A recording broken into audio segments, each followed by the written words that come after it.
Hi, I'm Tyson Franklin, and welcome to this week's episode of It's No Secret with Dr. T. With me today is Sam Patton. Now, he is a digital marketing consultant who helps e-commerce businesses sell more products. Last year, he flew around the world about 6 times, which is a lot of flying. He's now based in Vietnam, and he is actually classed as an international man of mystery. He's basically a budget version of Jason Bourne. So, Sam, how are you doing today? Great, thanks, Tyson. Thanks for having me on. Sorry, but I love that budget version of Jason Bourne. That should just be your tagline. I think so. I think I'm going to just take it and roll with it. So, yeah. Did you hear absolutely. that somewhere else, or did you came up with that? Because I think it's very clever. You know, I'm not sure whether I heard it somewhere else. I try to be mindful of this. Like, you hear about comedians, for example, and comedians will deliberately not go to another comedian's show just on the off chance that they pick something up. Now, I may well have picked it up from somewhere else, but it came out at a dinner conversation. I was speaking to a business partner's his wife, and she was like, what is the go with you? And I was sort of explaining that, and then said, yeah, I'm basically like a budget version of Jason Bourne. And we all started laughing, and I thought, okay, well, that's fine. I'll roll with it. So yeah, well, what you should do is Google it. Google budget version of Jason Bourne, and if nothing comes up, it's yours. Register the domain and just own it. You then own it. So how is it in Vietnam at the moment? Warm? Well, it's warm. It's always warm here. Vietnam is obviously tropical, so we're in the middle of the rainy season at the minute. So we've had terrible weather the last couple of days. It's funny though, because with living here, even inside of the rainy season, you get these days where it's still blue skies and 30 degrees and everything like that for most of the day.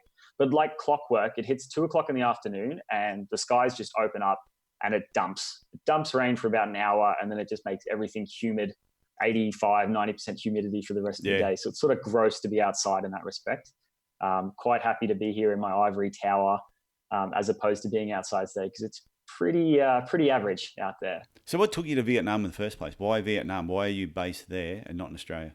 Yeah, so I guess we got to kind of backpedal a little bit. I'll just explain to people how I met you was through you sitting at the back of the room doing all the videoing at different events. So that's right. I knew you as Sam, the video guy. Yeah, and that's a really common thing for people to know me as. I mean, I was living on the Gold Coast back in 2010. Originally from Victoria. We did the whole sea change and whatnot. I went to school on the Gold Coast. Went to uni there and all that sort of stuff. And I started working with an internet marketing company back in 2010. That was sort of how I more or less came to be doing what I'm doing today. But as part of that, we were building websites. That was sort of my background.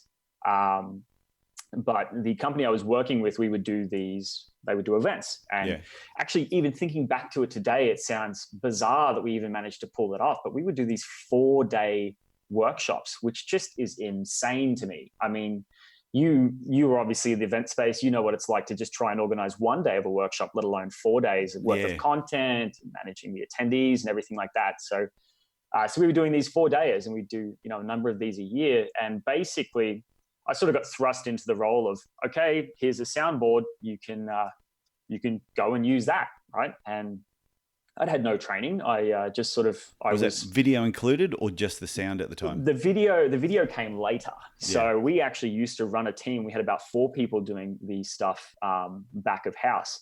And I mean, I was into guitars and stuff at that time. I was singing in a death metal band as well. So I sort of knew my way around the mixing desk a little bit, but it's certainly doing sound for, a conference is definitely a different beast. Different, especially absolutely. Was it death metal? Death metal. That's which right. means no one really need to actually understand a word that you said. That's the point. Yeah. That's the point. Yeah. So you can get away with a lot more in something like that. So we were doing these events, and I sort of, as we were working through those, it got to the point where we had some turnover with staff and that kind of thing. And I was just sort of asked if I could pick up the videos one day.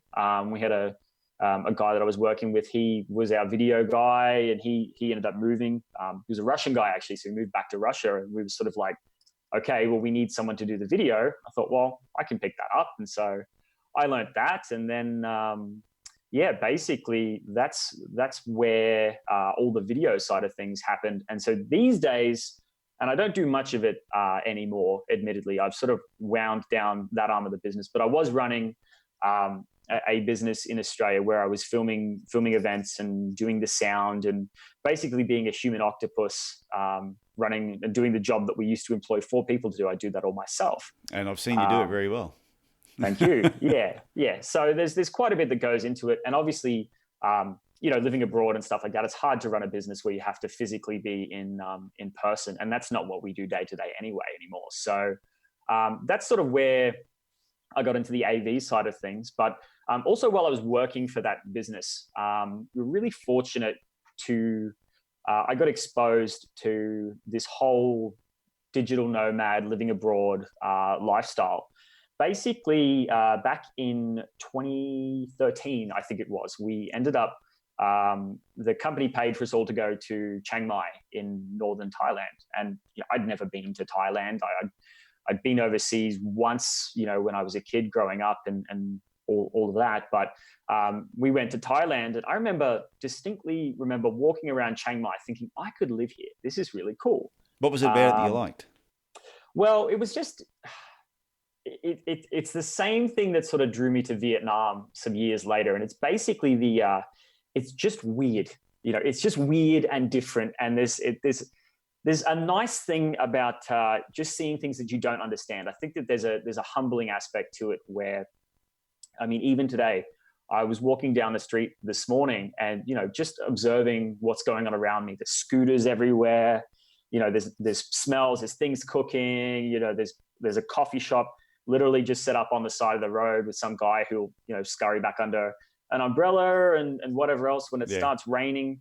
There's a whole bunch of things that I don't understand. And I love that because it's very easy to get complacent, especially when you're in, your home country and everything is just sort of normal. And this made me, originally moving out here made me uncomfortable. It was to be uncomfortable and to experience something new. And I don't know that I've actually even gotten past that. It's still uncomfortable, but it's certainly a growing experience to be living abroad. It's interesting that you say that. It's interesting that you say that it was uncomfortable, which is why you wanted to do it. So obviously, complacency is not part of the way you like to live your life. Well, look, we're sort of in this day and age, honestly, we can optimize almost all facets of our life. You think of just even a phone, right? There's no such thing as a waiting room anymore. You go into a doctor or something like that. An elevator, you walk into an elevator, everybody, first thing, it's instinctive. You pull out your phone.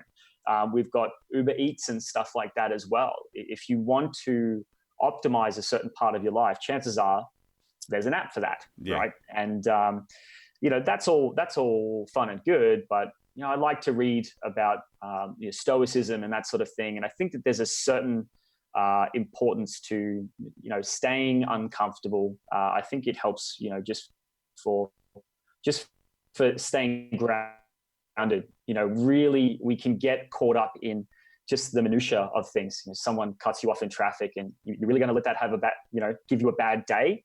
To me, it just doesn't make sense to sort of get caught up in that sort of stuff. So I try to put myself in situations which are uncomfortable to just stay mindful of how I'm reacting to things. Yeah. Do you find people, like when you look at people in those countries like Vietnam, they're happier? They're actually really happy in some of those Absolutely. In the Asian countries with very little and not a lot of money, but they've all got smiles from ear to ear. They don't walk around looking too grumpy most of the time. No, absolutely. That's one of the things I love about Vietnam, and there was a really big criteria for me actually, choosing to move here instead of moving to Thailand. But basically, like, the people are phenomenally happy. And I remember coming here. So I came to Vietnam in it was 2016 was the first time that I got over here, and I remember thinking like, I'm Australian. There was a war going on here. Am I going to be welcome? And honestly, what I discovered was the people don't care, right? Yeah. 70% of the population here is under the age of 30. So the war is this abstraction. It's this thing that happened to their parents or their grandparents. There's no animosity here.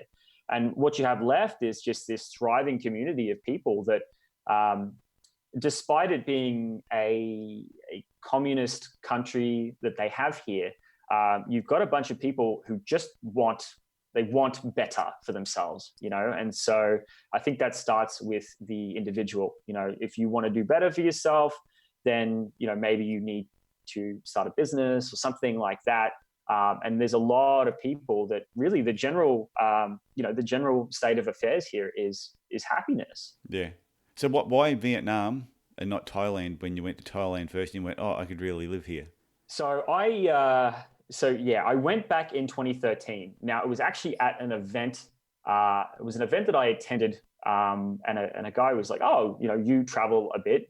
You should really check out, it was a podcast, and the podcast was called the Tropical MBA, basically. And that was all about, location, independent living, and all the rest. And so I started listening to that, and I started hearing these things about Vietnam. It was a hotspot. Okay. Chiang Mai, for those of you who are listening who don't know about it, is quite well known as being a digital nomad hotspot. I love Chiang Mai. There's a term that's used out here, at least in our in our business circles and whatever, that people will go there to be what we call a coconut cowboy. And a coconut cowboy is basically, you just want to set up, you want to get an internet business that's making $1,000 a month, so you can pay for rent, and you can sit around and drinking coconuts, right? You can maintain it. So Chiang Mai, it seemed attracted a lot of that. And again, I think it's really shaken that reputation, to be honest. But I actually went back out. So I did in 2014, after the first trip to Asia with the company, I ended up leaving that company, and I sort of had a couple of bucks to my name, and I want to go back and explore and see what it was all about. So I planned a 4-month trip that I didn't end up getting the full 4 months done, but I did a month in Thailand, a month in Laos, a month in Cambodia, and I was supposed to do a month in Vietnam. And I ended up getting called back for a conference when I was supposed to go to Vietnam, and so I'd never got there. And look, I love all of those countries. It's really, traveling by yourself and going through and doing that, it was a really big learning experience for me. But in listening to this podcast and hearing these things about Vietnam, something's happening in Ho Chi Minh City. It's hard to sort of quantify what's going on, but there's a lot of cool people there and all the rest. And so I remember coming here. I got off the plane, and by day 2, I basically plugged into some of my really close friends here now, still today. And it's such an amazing business community that's happening here. I think that there's a common misconception now, because Vietnam sort of become a little bit in vogue for Australians, right? Yeah. So everyone was going to Bali, and I think it was earlier this year, or maybe late last year, but Vietnam actually surpassed Bali as a tourist destination, which spins me out, to be honest. I'm not sure how exactly that's happened. Good but promotion. People love it here. Good promotion. Well, good promotion. But yeah. Also, I'm sure you've had these conversations, Tyson, where, someone says, I'd like to go to Vietnam. And then there'll be someone else, I loved it over there. The people are beautiful. The food's amazing. And so there's, I think, people are switching onto it. And not to be the hipster about it, but I've been here for a couple of years, and I can see why, why it's a great place to come as a tourist, but certainly for living here. What's going on here at the moment seems, in the digital nomad, location independent business system, this is very similar to what was happening in, say, Paris in the 1920s with the author generation and stuff that happened there. It's really hard to sort of put into words, but there's this fantastic synergy of people that are just working on cool stuff. They're working on cool stuff, making really cool businesses. And I like the fact that it's not just, a bunch of foreigners that have come in and done it too. This is certainly not, I'm not here because it's cheap. I often have to explain this. I was going to ask about that, because that's one thing I know, where, like, I've been to Bali a few times, and some of the other Asian countries, never been Thailand, never been to Vietnam. Mm-hmm. And that was the one thing a lot of people have said. Sure. when we've been there going, yeah, I can understand why people move here. The food is cheap, the alcohol is cheap, lay around the beach, and if you could produce some income on the side, you could live a really good lifestyle over here. So Vietnam is not super cheap. Well, it is cheap. It is cheap, and all that you've said is that's the coconut cowboy conundrum. Yeah. So that's the thing. That's where people get started with it.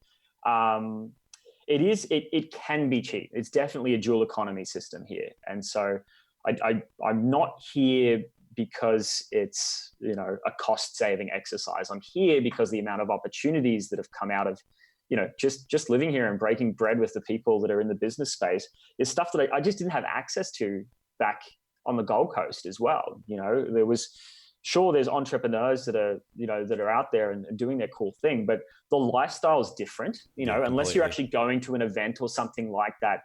Chances are you're not bumping into, someone who's building something cool just walking down the street. But I suppose, would it be also one of those things, you're in Vietnam and it's really easy to notice another Caucasian sitting at a coffee shop and you notice the same person sitting there 3 or 4 times, and it's easy to spark a conversation because you've obviously got that common ground right from the start that you're not Vietnamese. Yeah, Whereas absolutely. You're on the Gold Coast. It's everyone's everyone. Well, it's the whole MacBook thing, right? So if you see someone who's got a MacBook and they're sitting in a cafe, chances are they're hustling. They're working on something. That's what. But it's such an international city here, Tyson. So it's really not uncommon to be walking around. We don't live right downtown. We're sort of a district over. And so there are still plenty of foreigners around, but it's not sort of like Where's Wally or anything like that. But yeah, definitely making those connections and the network that exists here. It's really been, I guess, a big thing for me. I'm here predominantly for the people as opposed to just the lifestyle. Or even though the lifestyle is fantastic. I know you keep telling me how good it is. Well, that's what I wanted to touch on is the business that you're running. Mm-hmm. Is you could be doing it in Australia, but you choose to do it over there for all the reasons you explained. So can you explain a little bit more about what it is you actually do? Yeah, sure. So basically I made the transition from being down the back of all of these conferences to actually up the front on the stage and speaking. So essentially these days, what I do is I'm a digital marketing consultant. So I'm focused predominantly on e-commerce businesses and working with someone who's starting up an e-commerce business and then, helping them with keyword research, marketing campaigns, that sort of thing. So just getting their whole web presence online. Once I stopped working with the internet marketing company, I started a few businesses myself. So I got into SaaS businesses and ran a SaaS business for a while. What's a SaaS business? A software as a service business. I'm glad I asked that question. Yeah, think Dropbox. Obviously, we were not Dropbox or even in the same league as Dropbox. It was a small business, but it's okay. It made money. But I also ran a global staff agency, so working with basically pairing Aussies with outsourced workers in the Philippines, for example. So we had a team there of about 15 people that were doing that. And then in the info product marketing business as well. So I've created info products and sold that stuff online, which that's a tough gig. If you want to baptism by fire as far as marketing, try to sell information online. It's tricky to do. So I've been able to sort of amalgamate all of that experience and just tailor it down to the e-commerce business because, funnily enough, once you get the product sorted, ultimately it comes down to marketing. And I think a lot of people forget that. I think anyone who wants to start a business selling physical products online, they get product fixated and don't realize that ultimately the thing that moves the products is the marketing, and that's what I help people with these days. I was only talking to somebody else this afternoon and we were talking about the Pareto principle, the 80-20 rule. Mm-hmm. And they said whether it's a podcast you produced, whether it's a shoe you've made, a dress you've designed, 20% of your effort goes into the product or the service. 80% of your time should be going into how you're going to market this thing. Absolutely. And a lot of people do it the other way around. They put 80% of time into the product development, and then they spend a little bit of time marketing, and they wonder why it goes pear-shaped. You could have the best product service in the world, but if no one ever sees it, then you're not helping anybody, right? So that's what you help people do. So all of a sudden I come up with this hand cream, the one that I'm waving at you, and it's absolutely brilliant. I want to promote this all around the world, but I don't know what to do exactly. Or I've got a website, but like I sell 20 a month, and I can't even live in Vietnam. In a poor village of what I'm selling. You can't even be a coconut cowboy. Can't even be a coconut cowboy. Exactly. So I come to you and I go, Sam, how do I promote this? Absolutely. Yeah, that's right. That's okay. right. So you coach people through this process? Yeah, absolutely. Yeah. So basically, we have a couple of different things that we do, but predominantly it's the coaching and the mentoring. So sort of on the back end of that, we can assist with websites and marketing campaigns and all the rest. But I find honestly that it really starts with education. A lot of people, if they're coming in, starting up, say, an e-commerce business, right? Again, I'll come back to what I mentioned with people being fixated on the product. Yeah. But ultimately, a lot of people they're not marketers, right? You might be really good. You might be specialized in coming up with that sort of hand cream, that formulation or something like that. It's ironic that you use that as an example, actually, because one of our clients is in the skincare industry. Okay. So, generally we find people that are good practitioners, but not so good at building the business side of things. Websites, people will focusing on making a website that looks nice, but is utter garbage when it comes to conversion, right? So we have to be able to educate people around these concepts. What is an effective website? What's good copywriting? How do we do keyword research? Where is the market hanging out? How do we know who the customer is? How do we get inside their mind? How do we step into that conversation that they're already having? What is the pillow talk between them and their spouse? This is all stuff that sounds really obvious when you mention it in passing, but the fact is that 80% of business owners never go through and actually really understand their customer. They wonder why they don't get the results that they're looking for. So that's where we start with. My reticular activating system must be going nuts at the moment, because I was editing a podcast today with Andrew Griffiths on there, and Andrew AG. And I know Andrew. Actually, I listened to that podcast as well. Actually, yeah. Yeah, and he was just saying the same thing about everyone goes on about who is your client avatar, customer avatar, whatever it is, but it's not just knowing who they are, it's knowing more about them. Mm-hmm. Yeah, really digging deep on who they are, not just who you want, but do you know them? Do you know where they hang out? Do you know what they do? Do you know their likes and dislikes? It's digging much deeper than just going, this is my ideal client. Yeah, absolutely. And look, a buddy of mine, he has a phrase for this, which I think is very applicable at this point. But it's basically, when we're talking about quantifying who is that ideal client avatar, it's sort of like teenage sex, right? Everyone says that they're doing it, but nobody really is. So, it is actually important to not just talk about this stuff, but to go through and, come up with an actual client avatar, put it on a piece of paper, print it out. Whenever I do copywriting these days, I have my avatar sheet so that I can have that in front of me. So when I'm writing an email broadcast, for example, or doing a landing page or something like that, I know who I'm talking to. So it's not, rather than broadcasting, it's exactly the conversation you need to have to get a direct response, because it's direct response marketing that we're doing ultimately. So you've gone from, like you said, the back of the room with the video camera. Now you're on stage. So what events are you? When do you run events? Or I'll rephrase that question. When you run an event, is this what you're talking about at the event? Absolutely. Is setting up and running an e-commerce business. E-commerce business, exactly. So I've partnered with the Australian Importing Club. And so basically, between the two of us, it's myself and my business partner, Ian, he manages a lot of the importing side of things. Okay. So he's the one that did it. His background is in heavy machinery and stuff like that. He used to work on trucks. And so, he's gone through and he's set up the business. He's done the importing side of things. And where I come in is that, I've run the digital side of things as well. And what we found is that there's a great amount of synergy between between the two things, right? Because there's a lot to know about importing a product. Are you talking about importing into Australia or importing into Vietnam? Yeah, importing into Australia. Okay, yeah, so, look, okay, yeah. We're exploring importing from Vietnam.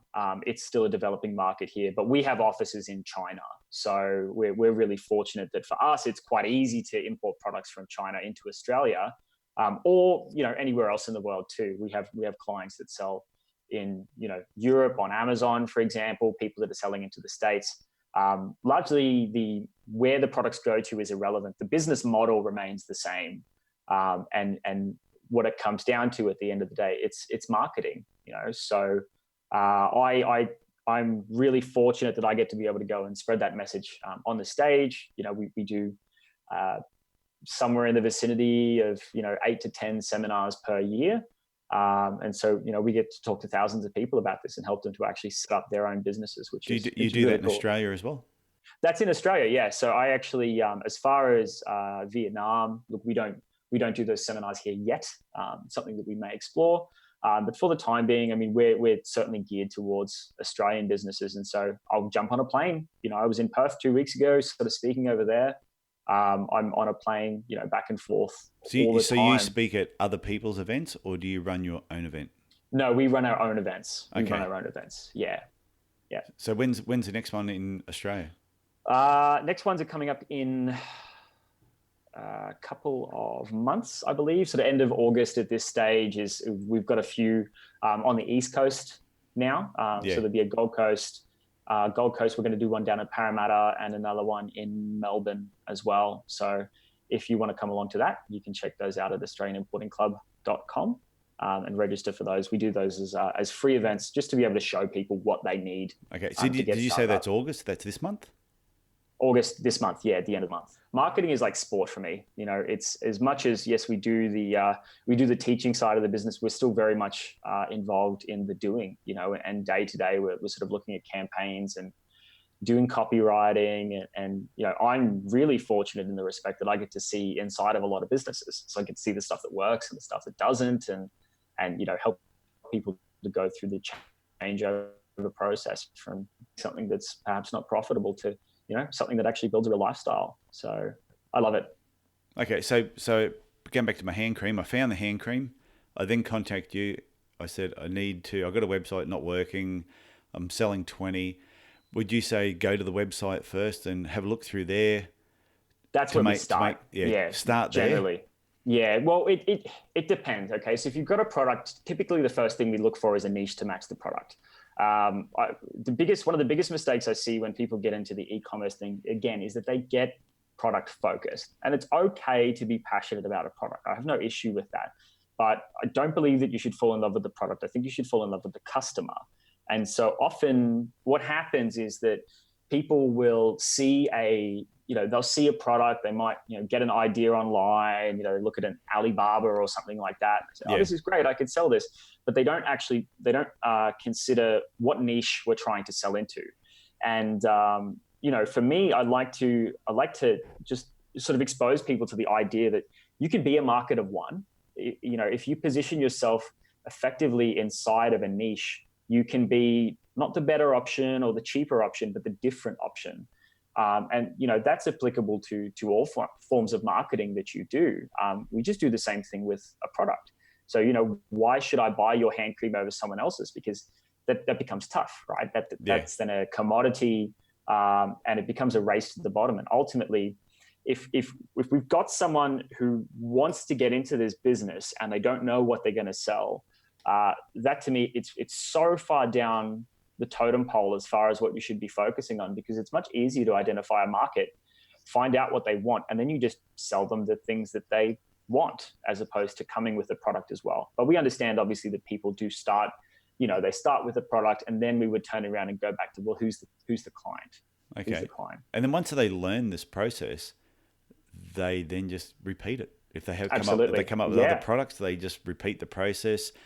Whether it's an extension of an existing product, so they go from hand cream to face cream, and all of a sudden they find out the person needs eyelashes, so they introduce eyelashes, or they might go, you know what, I'm going to get into sporting equipment. Exactly. And then they follow the same process, different website. That's the beauty of it, Tyson. Really, it's If you go into a niche, it's really easy to add complementary products to a niche. And we have this concept of what we call a hero product, which is, it's a product that has sustainable high sales and high net margins. And this is, you would be familiar with hero products. I mean, this is the, Chanel No. 5, Oil of Olay. Yeah. It's the best one in that range of the products that they've got. But if you can develop a hero product, then ultimately it works out that gives other clout to products that are inside of the range too. So it can be good to add complementary products into that range as long as they fit within the niche. Or, as you said, just go through and repeat the process somewhere else. It ends up being, it's the same model that we go through to sell these things. It's the only thing that changes is the marketing mix. What we found is that there's some marketing channels, for example, where people are more likely to buy stuff and some of them not. So look, Amazon's kind of in vogue at the moment. Everybody's in love with Amazon and Amazon's great. But there's definitely some, luxury products, for example, that I wouldn't put on Amazon in a heartbeat. I think actually, contrarian point, but I think that Apple's done the wrong thing by starting to list their iPhones and stuff on there, because Apple's a company that's really doubled down hard on retail space and owning that. Yeah. And it cheapens their positioning as a luxury offering. So look, I'm not running Apple, but I think it's a poor move on their behalf. I do love online shopping. I must admit, I'm a fan. I'm one of those people that'll be 9:00 at night, don't feel like watching TV, but I'm just in the mood for buying something, especially electronic equipment, microphones, cables, cords, all those sort of things. I may not buy anything, but I love getting on there and just searching for what's available. And you always come up with the same type. There's the Amazon, there's the eBay. There's all these sites, and there's not a lot of sites that are outside of them that sort of rank high when you're searching. Yeah, it's because when it comes to online shopping, it's retail therapy, and the only difference is that ultimately you've got a situation where you can't have that retail experience that you would in the store. So a lot of the things that we tend to focus on when we're working with a client is what can you do to bridge that gap, right? Because ultimately people need to trust you as a business and trust the product to know that it's going to solve the problems that they're looking for. Yeah. So, we want to give people, how can we give them that experience of being, in a store, at a Myers or something like that, picking it up, the salesperson. We want to just basically digitize that. I don't think retail is going away, but certainly, this is it's a new, what's the word I'm looking for? It's a new discipline that we're heading into with really engineering that user experience as opposed to just, slapping a product up on Amazon or eBay and hoping that it's going to shift units. Okay, so if somebody has the hand cream, we said before, first stop, go to your website, australianimportingclub.com, have a read through there. And then if somebody wants to work with you one-on-one about going through this process, is it a set course that you take people through, or is it just, it depends once you've had the chat with the initial conversation? Yeah, no. So basically the easiest thing to do is we have all the information on the website. So we provide, we're a club. Okay. So we provide a number of different solutions for our members. Easiest thing to do is just to get in contact with us. Do you have to pay to be part of the club, or is it a free club? You do have to pay to be part of the club. Yep. Yeah. How much does it be in the club? It depends on the product. So okay. we have a whole bunch of different offerings with that. It really depends on your level of investment with that. So we have a bunch of different ways to become a member of the club. But essentially, the thing is that which any way that we can help you to get in, with your initial thing, then you become a member of the club and you have access to the other services that we sell as well too. But we can tailor solutions based on the business. We work with people who've got absolutely no idea on how to set up this business. They just say, look, I like the idea of selling products online and going and living like Sam overseas and stuff like that. And we can help you to do that. And we also work with, really established businesses. We've got some clients that we work with who are, 40 years in the business and that kind of thing. And we help with their order management and freight and stuff like that as well. So really we can help at any point in the business that you're in. I reckon it's fantastic. And I've spoken to a lot of people who have all thought about I want to find a product and I want to sell something online. I want to have like the lifestyle, whether they want to live in an Asian country. You don't have to live overseas. Or they just want to, because I know a few people that are, in the coaching industry, and they've got involved in coaching because they wanted a business that could travel with them. Didn't matter where they went, it could actually travel with them. So e-commerce businesses, of course, that's why that would be great as well. Yeah, it absolutely. just basically travels with you.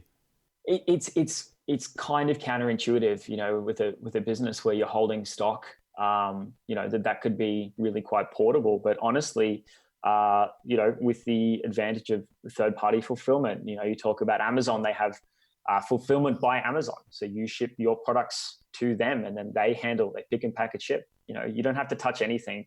You can run a truly worldwide business with this, selling physical products that people love. So we love it. I think it's a fantastic model. So you can find a product, like go back to my hand cream because it's just sitting here on my desk. You could find this product, find the supplier, and then you give all the stock to Amazon and you say fulfill the orders when they come through. Exactly. Yeah. But further than that, you can build your own brand too. So it doesn't need to be just some particular product that you may have found online at like an Alibaba or something like that. You can create your own brand. If you want to be, a luxury brand, you want to be an Apple or you want to be a GHD hair straightener or something like that. They're just brands that people have created, and we show people how to do that too. So you can get that manufactured for you and get it shipped directly into a warehouse, whether it's Amazon, eBay in Australia, for example, has fulfillment now as well. Okay. And there's other logistics providers in Australia and around the world, for that matter, where you could just send your products to them. They'll take a clip off the top of your sale, obviously, to pay for the service that they've got.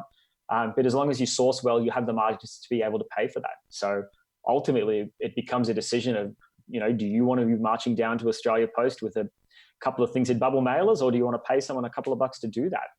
At the end of the day, it's your business. You can do what you want. But as far as a business that's scalable and with a lot of leverage opportunity behind it, I'm not sure that there's a hell of a lot out there that are in that stage today, which is why we really like it. We're passionate about getting people set up with these businesses. Yeah. So would most people start by they set up the e-commerce business, they have a product and they hold onto it themselves and then they ship it out. And once they start realizing, well, I'm going to a post office every day with 30 bags of stuff that I'm actually spending more time packaging things. And where was this lifestyle coming from? I can't do this and travel the world at the same time. Yeah. It's when they get to a certain stage, that's when they start offloading it to a third-party fulfillment company. That's right. Hey, have you been to an Australia Post recently? Yes, I have actually. I posted a T-shirt to someone in the UK. Right. What a pain in the butt that was. Yeah, don't send anything to Vietnam. That's even worse. But no, it's the reason I asked the question is because the last couple of times I've had to go into one when I've been back in Australia, there've been people there with, Hessian bags full of stuff, dropping off orders, and it's all exactly what we're talking about here. It's people that have got their business, they're set up. That's why they can be, at Australia Post in the middle of the day, because they've got that set up. That's the Australian equivalent of the person with a MacBook sitting in a cafe, someone with a big Santa sack full of products going to Australia Post in the middle of the day. That they're working on something. Well, I suppose it's no different to when I sell my book. People can order my book. It's no secret there's money in small business, and they can order it directly from my website. And when they do, I put the book in an envelope. I usually write a little note in there, and I send it off to them. Or they can just go and order it through Amazon. Yeah. And Amazon absolutely. just basically take care of it. Amazon take their cut. If I post it, I get paid more for the book. But it's a pain in the bum having to go down the post office and do it. Well, it's an opportunity cost. And if you want to save yourself the $2-3 or whatever it costs to do that, then you can absolutely do it. You're going to pay with time or you're going to pay with money. So you're going to pay either way. It's up to you to decide what you want it to be. I've really enjoyed this. So Sam, I want to thank you for coming on It's No Secret with Dr. T. If people want to reach out and connect with you, just do it through the AustralianImportingClub.com. That's the best way. Sam at AustralianImportingClub.com. Come straight to me. Okay, that is awesome, Sam. thank you very much for being on It's No Secret, Dr. T. Thanks for having me. You are. I'll put you down as you're a legend as well. Not just a budget spy, but a legendary e-commerce expert. Thank you, Tyson. Thanks, Okay. I appreciate it. Okay, and I'll see you down on the Gold Coast at the next event. All right, we'll see you then. We'll catch up for a beer. Okay, see ya. All right, cheers. Bye. Well, I hope you enjoyed listening to Sam Patton today. It's one of those areas of e-commerce that I don't know a lot about, which is why I wanted to get Sam on. And I think it's shed a little bit more light on that. If you have a product or a service and you want to create an e-business, you probably need to get a little bit of advice on how to set it up the right way. You can try and reinvent the wheel yourself, which a lot of people try and do, but sometimes it's cheaper and faster to get advice from somebody. So connect with Sam if you want to know more. And also, I think it was interesting talking about Vietnam and how he likes living there because it is uncomfortable. And I think sometimes we do tend to stay in our comfort zone a little bit more. Maybe we need to take a few more risks in our life and sort of branch out a bit more on what it is that we're actually doing. So before I go, just want to give a snippet of what's coming up in next week's episode. Lee Huffman is from Nashville, Tennessee, and he is the first person that I've met who actually makes money writing blogs. Here's a little snippet of what's coming up next week. Yeah, no, it's one of those things where there's a couple of different avenues you can take, right? You can reach out to different websites and say, look, I'd like to write for you. I like your content. Here's like maybe a hole in your content that's not filled. I'd like to write an article to help you fill that hole. And so that way you're making those pitches, and it's like kind of like a cold call. Like if you're in sales, right? You're making a call that they don't know who you are. They may or may not answer. They may, whether it's an email or a phone call. Or the avenue that I took was, even though I was working my corporate job, I was attending these conferences, making the friendships, things like that. And then whenever it came time for me to decide that was the path I was going to pursue, I reached out to them and said, hey, you know me, I write good content on my own site. You know that I know what I'm talking about. Don't feel ashamed to refer me to somebody that maybe you're working with. So that way I can try working with them as well. And that's really kind of what the genesis of it was. Well, I know for sure you're going to enjoy listening to Lee Hoffman and learning a bit more about how you can make money from blogging. So before I go, always like to give a plug to my book, It's No Secret There's Money in Small Business. If you haven't read it, get yourself a copy. You will enjoy it. And if you have read it, please go on to Amazon and leave a review. Tell people what you think.